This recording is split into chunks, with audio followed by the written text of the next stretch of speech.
नमस्कार। नक्षत्र दुनिया चैनल में आप सभी का हार्दिक स्वागत है। आज के वीडियो में हम फलादेश करने के लिए कुछ ज़रूरी नियमों पर विचार करेंगे। यानी जब कभी भी आप कुंडली देखें और प्रेडिक्शन करें या जानने का प्रयास करें, तब आपको इन नियमों का ध्यान रखना आवश्यक होगा। यदि आप इन नियमों का ध्यान रखेंगे तो फलादेश करने में गलती नहीं करेंगे। यदि आप चैनल पर नए हैं तो चैनल को सब्सक्राइब अवश्य कर लें। आइए शुरू करते हैं।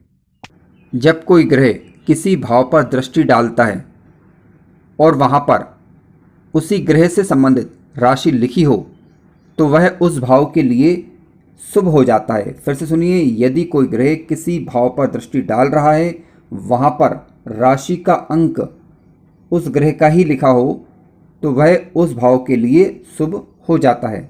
आइए इसे उदाहरण के माध्यम से समझने का प्रयास करते हैं। मान लीजिए कि एक वृषभ लग्न की ये कुंडली है। जब आप वृषभ लग्न की कुंडली लेंगे तो कुंडली के चतुर्थ भाव में 5 नंबर का राशि का अंक आपको लिखा मिलेगा। ठीक है। अब मान लीजिए कि सूर्य ग्रह कुंडली के 10वें भाव में बैठा हुआ है, तो ये अपनी सप्तम दृष्टि से चतुर्थ भाव को देखेगा। तो चतुर्थ भाव में सूर्य की स्वयं की राशि लिखी हुई है, अतः ये सूर्य चतुर्थ भाव के लिए शुभ फलदायक होगा।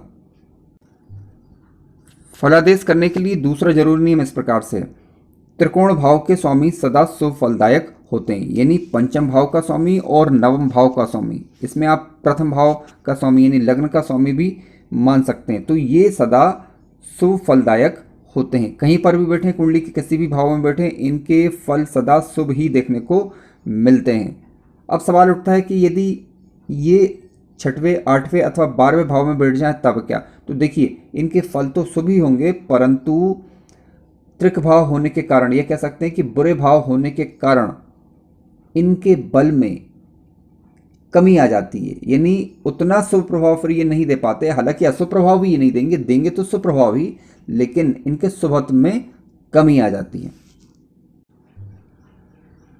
फलादेश करने के लिए अगला जरूरी नियम इस प्रकार से हो सकता है कि अमावस्या के पास का चंद्रमा अशुभ फलदायक होता है और पूर्णिमा के पास का चंद्रमा शुभ फलदायक होता है। यानी किसी व्यक्ति का जन्म यदि पूर्णिमा के आसपास हुआ है तो उसके लिए चंद्रमा बेहद शुभ होगा, और अमावस्या के आसपास का चंद्रमा है, अमावस्या के आसपास के दिनों में यदि मान लीजिए जन्म हुआ है किसी का, तो हम मान सकते हैं कि उसका चंद्रमा अशुभ फल दे सकता है। उदाहरण के लिए समझ लेते हैं।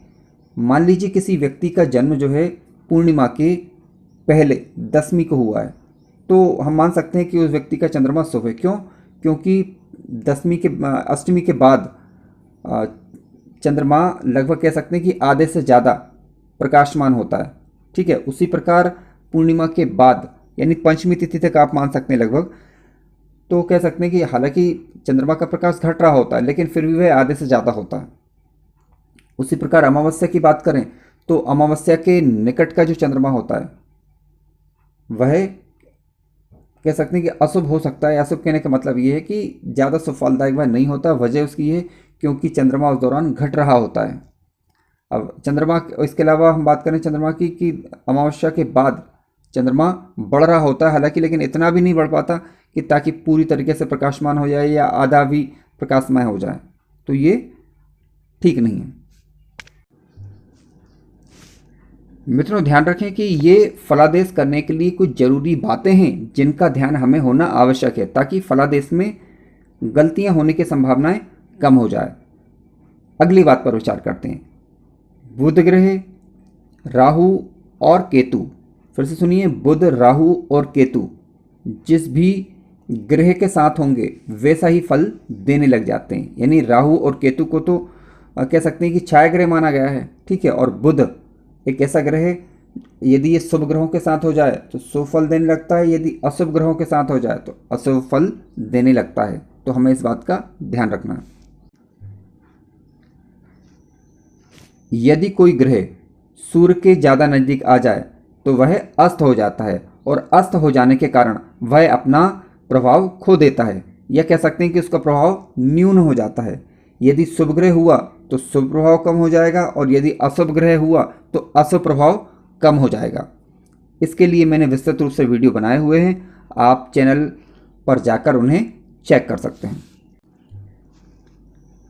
कोई ग्रह स्वराशि का हो, मित्र राशि का हो अथवा उच्च राशि का हो। फिर से सुनिए, यदि कोई ग्रह स्वराशि का हो, मित्र राशि का हो या उच्च राशि का हो तो वह सुफल देगा, और यदि कोई ग्रह शत्रु राशि का हो, नीच राशि का हो तो वह अशुभ फल ही देगा।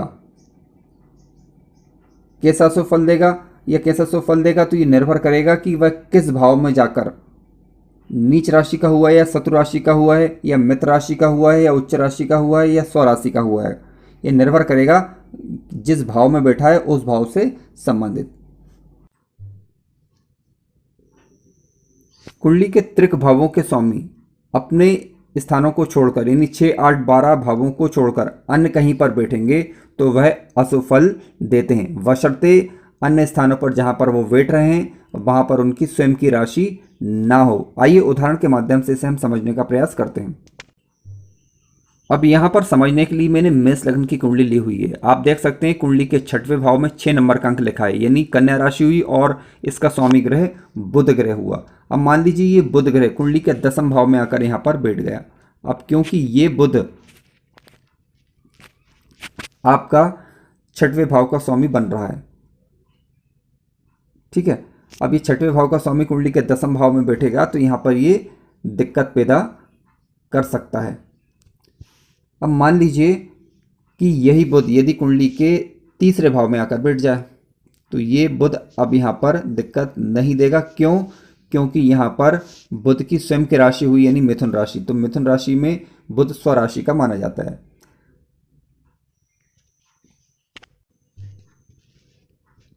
कुंडली के 11वें भाव में सभी ग्रह शुभ फल देते हैं, ये अगला नियम है।